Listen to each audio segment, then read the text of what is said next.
I'm going to read my story, Less Cheek, More Throat. I've decided that instead of continuing to look for work I can do from home, I'm going to focus my energy on making Angelica Houston fall in love with my children. My children have no college funds, no handheld electronics, no matching pillowcases. I'm not a provider, they do without. All their protein comes from peanuts and canned meats, which seems to make them grow in abrupt lurches. First, the diet stunts their growth. They stay the same size for 3 seasons. But then their body's desire to reach maturity overpowers their nutritional deficiencies, and their limbs and necks spurt inches in days. And these are awful days. The children experience growing pains and hunger pangs. They invent new insults. I need help. In terms of an intergenerational exchange of adoration and energy, Angelica and my kids are a sure match.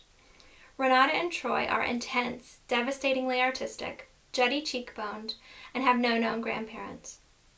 They're always offering a sudden flourish, pliés, a stanza of poetry, a single operatic note. And as soon as the flourish is out, expressed, they turn gray and go crouch all huffy near the window, looking like smokers who can't yet smoke. I feel like Angelica would enjoy rewarding such behavior with black licorice and unsentimental encouragement. And of course my children have thick, dark hair with severe parts. I wouldn't try to convince Angelica Houston to be a surrogate grandmother to a couple of sunny blondies. I have to act fast. On Tuesday, Angelica told Terry Gross that if she were a grandmother, that she'd like the children to call her Amuse instead of Granny or Nana. This is a clue that she's open to a surrogate grandparent relationship. This was a national broadcast, not to mention the podcast audience.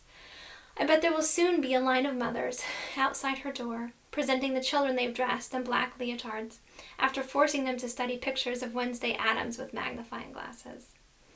We will make her a video. Equal parts introduction, invitation, and performance. The video will serve as a prelude to future shared meals, to sitting together, stringing black beetles onto yarn for the Christmas tree, and hopefully to direct deposits. I'll serve as a video's director. We will start at once. Renata, go into the closet for half an hour to make sure your complexion doesn't look rosy or unrestrained. Take off your socks so you feel a slight chill. Renata sits on a stool and rolls down each sock, dramatically, like she's opening the stage curtains to reveal a set change. Can I sit in the garden shed instead? I take the socks from her and fold them into a ball. State your reasons. I like the sound the squirrels make when they try to get in, but cannot. Fine, go. Troy, begin constructing a shadow puppet stage right away. Troy pulls a tape measure out of his black jumpsuit. A piece of tourmaline and 2 jacks also fall out. Would 4 feet by 3 feet be sufficient? He pulls the tape out to show me the width and uses his other arm to estimate the height. I nod. Sufficient. He reels the tape back in. If there's a panther or a wild boar in the production, will you cast me? Casting decisions for the puppet show will be posted on my bathroom door in 1 hour. Once posted, all decisions are final. Troy turns to show me his profile. I often have creative differences with my director. I'm proud of his fussy defiance, but I won't ruin his pose by patting it on the head. Use that feeling, I tell him. Put it right into your stage hammering. I'm recording from the hallway, at the top of the staircase. Renata and Troy take turns creeping on tiptoes in and out of frame, popping out of one room, then disappearing into the room across the hall. I've turned off the lights and given them lit candles to hold, so it's clear they are lurking mysteriously and not frolicking merrily. I'll only use 5 seconds of the hallway creeping. It will be cut into a montage of the footage I've already shot of them grating ginger, berating ants, shucking corn, painting volcanoes, and composing a dirge on empty bottles of soot-colored fingernail polish. The shadow puppet scene was a dud. I've nixed it, except for the moment when they bust through the paper screen with their elbows, which I plan to use as an opening credit. Renata and Troy's running and leaping has become slow and unconvincing. They do not at all look like they might have done something artistically naughty in the room they've just left. Cut, I yell. It's time for your close-ups. The children stand shoulder to shoulder on my bedroom rug. A makeup mirror on the evening settings look. On the evening looks setting is suspended from the ceiling fan above them. I've put blue eyeshadow on the insides of their wrists, which won't show, but will nevertheless be exuded. I push their heads closer to each other and step back to look through the camera. Now smile. But give your smile a complicated depth. Look pleased, but also think of the sea and knots and shoelaces, and of feeling chronically underestimated. Let that come through. Convey a palpable aloofness, but keep your aloofness grounded in pain, but keep the pain relatable. Relatable but not common. No. Chin down, eyes up, less cheek, more throat.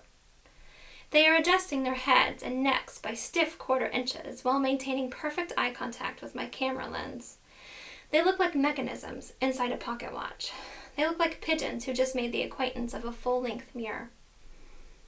That they are clicking their chins and eyeballs by such slight degrees, that their faces are close together but not interacting, that the mirror above them could fall at any second because I'm so at knots. It all adds up to tickling me. I try to stifle the building laugh. Think of your empty bank account. Think of homemade cards that read, "Thanks for the ski trip, Amuse." Think of the undeserving competition. Kids who watch mindless YouTube videos with their mouths open. Kids who wait for applause. Kids who wear neon orange and name their dogs Tickle. The laugh is paused, but still inside me, held by tensed abs. I tap the record button because nothing makes you regain composure like showtime, and point at the children to indicate that we're rolling. But Renata takes the pointing as a wordless stage direction for more fingers, and brings her hands up by her face into the shot. She isn't sure where to place them. After moving her fingers across her forehead and poking at her temples, she settles on the dangling each of her pointer fingers under her ears like fleshy earrings look. My abs are no match for such a stupid image, and I laugh at full volume. The children throw their heads back too, manufacturing fake laughs in a cadence similar to my own. They think I am laughing as a director, showing them how I want it done, a honk hee toward the sky. I call out stop as my laughter bends me over and puts me on the floor. Only when I'm at their feet do I remember to end the video. Troy looks down at me. Should we get on the floor too? Yes, come down. I'll show you what just happened. They settle their heads into my armpits and I push play. It's brief, but it's all there. They move like timekeeping birds, then Renata adds her finger jewelry, and they both imitate my laugh as the camera falls toward the ground. Renata puts her leg over mine. Is that what you were going for, Mama? No, we'll have to reshoot, although, as I try to remember whether Lily Tomlin has grandchildren, I notice that the knot holding the makeup lamp above us is beginning to loosen. I leap up and hit record right as the knot gives up on holding itself together. I couldn't have planned a more dynamic close-up shot of my children's faces. Surprise, fear, pain, glass, betrayal.